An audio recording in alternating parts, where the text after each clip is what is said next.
Anza kuongea yeye. Mtu mzee tena. Nipelekee mzee. Anaanza kuongea huko. Wewe baba. Mike ni au mwanangu? Mimi ndo nimekuja mpaka hapa. Kwa ndo naanza sasa kukuambia unasemaje wewe? Twende standby. Lord, chezeni hapo hapo. Pandisha Mike. Ni preview ah? Niko ndani wapi?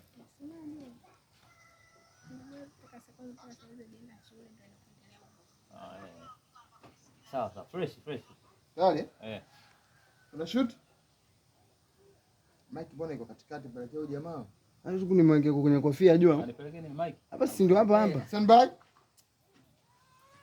Action. Wewe unasemaje wewe? Sinakuuliza unasemaje? Wewe unaniuliza wewe kama nani wewe?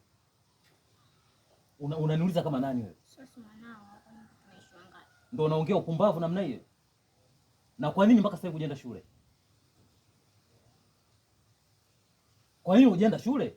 Unajua wewe mwanangu, sikiliza nikwambie wewe. Kumbe maneno ambayo nayasikia ni kabisa ni maneno ambayo yapo. Na mimi najionea sasa. Na shuleni, na ndio maana unakuwa wa mwisho kwa sababu huna akili.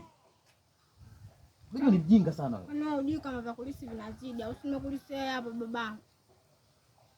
Mimi. Wewe unanilisi mimi? Wewe ni mpumbavu, huna akili. Uweze ukalisi akili yangu mimi. Mimi kipindi hicho nasoma mimi mwanangu. Nilikuwa nahudhuria vizuri kabisa darasani. Na ikafikia kipindi na kuwa wa kwanza. Lakini wewe mwanangu wewe una kitu kabisa. Hii akili sasa hii. Na mama yako, yani wewe umerithi kabisa akili ya mama yako. Miujiko tu tena kwa kwanza. Vitu vibaya unamsingizia mama. Wewe unapojiona wewe tuna akili, una akili. Wewe ukome kabisa. Ukome. Wewe unajaribu kunitusi mimi. Wewe unajua mimi ni babako. Kwa nini kweli usiambiwe au? Unataka nikupe radhi, si ndio? Nikupe radhi. Wewe unataka mimi sasa hivi nichanganyikiwe nianze tabia yangu ya kipindi hicho ni kijana. Mwanangu, lakini itafikia kipindi mimi nitashindwa kuvumilia sasa. Na utaniona kama na watu mtaani wataniona kama mbaya, mimi nitakuja kukupelekea. Naona sasa. Nitakupelekea moto. Wewe mwenyewe ndio uniletea upumbavu mimi.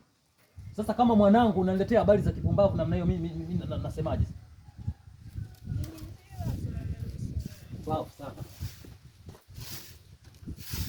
Cut. This is a guide. This is